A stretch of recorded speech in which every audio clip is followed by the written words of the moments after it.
Let me say something that may offend some people. When you move into someone's house, you don't automatically acquire the right to redefine that home. You may be an adult. You may have your own belief system, your own style, and you are absolutely correct, and we can treat you well. But there's another truth that we are sometimes afraid to say. The people who built a household have a right also. And when children are involved, the responsibility to protect the culture of that house becomes important to me. My name is Ben Adejumo. I teach leadership and ethics at WCU Los Angeles, California. Imagine that my wife and I have spent years raising our children. We taught them we don't smoke, we don't do drugs, we don't bring random strangers to this house, we don't watch certain materials, we don't use certain language, we attend church, we eat together, we have expectations concerning respect, privacy, and responsibility. Then someone comes to stay with us, maybe a cousin, a sibling, a friend, an in-law, an adult child, whatever. Perhaps somebody going through a financial difficulty, and a few weeks later, someone is telling me I'm an adult, nobody can tell me what to do. You are correct. And that's precisely why you can find accommodation where you can establish your own value straight out.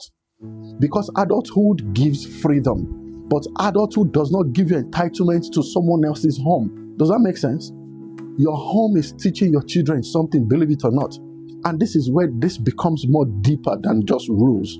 A home is like a classroom. Your children are studying it every day. Not with papers and biro. They are studying with their eyes. They are watching what daddy permits. They are watching what mommy tolerates. They are watching what adults laugh about. They are hearing music. They are watching TVs. They are observing relationships. They are seeing how disagreements are handled. They are seeing what gets confronted and what people are ignoring. And they are also watching you drunk.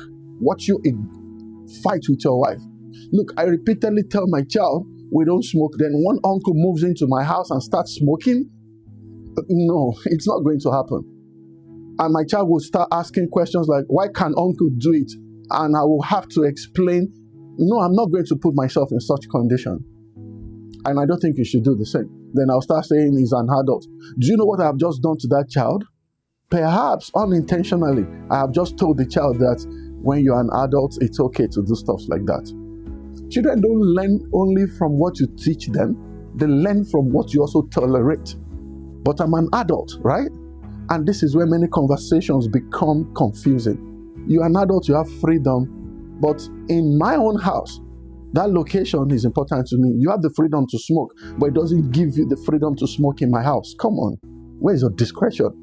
You may have the freedom to invite anybody you want in your life, but it doesn't automatically give you the permission to invite strangers into a home where my children sleep.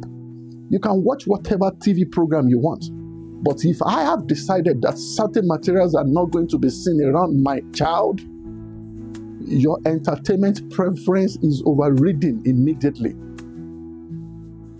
Your entertainment preference will not override my parental responsibilities. And it is not oppression, it is stewardship. The person that is responsible for the consequences must have authority over the environment. And that's not my opinion, that's from John Maxwell. So I should catch my children watching stupid materials. And the only excuse I will give is that, oh, it's because I don't want to offend our guest. No, I will offend you. You can go back to where you come from. Yes. I also have to say, because some people will hear everything that I've said so far and use it as permission to become dictators. No, that is also wrong. There is a difference between saying you cannot smoke in our house and saying you are not allowed to have your own opinion that I disagree with. There's a difference between saying, please don't play this kind of music around my children, and you are forbidden from privately listening through your headphones to music that I don't like. It doesn't matter. There's a difference, all right? There is also a difference between, hey, how are you doing? Our family attends church on Sunday, okay? And there is a difference between saying that and saying, hey, look, you have to turn to my religion. If you're staying in a Christian household, for example, respect that Christianity is part of that culture.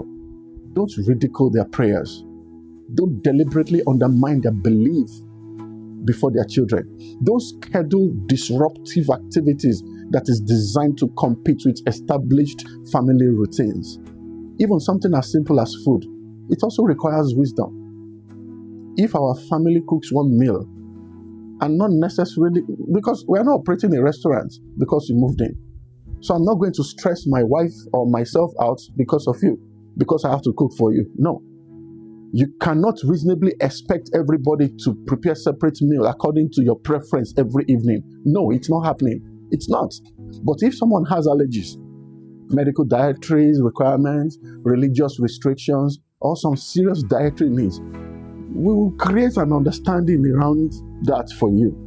Look, the goal is not to make you feel powerless.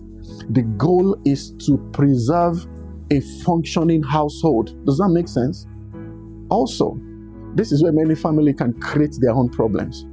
They don't discuss the rules before somebody moves in. Yes, you see what I'm saying? Oh, come and stay with us. That's all they will say. No, don't do that. Then the person arrives with their own policies, and after 2 days, you start laying all the rules. No, you are too late. You are too late. It's too late. You can't do that. You can discuss this ahead of time. You are welcome to live in my house, however. How long are you going to stay?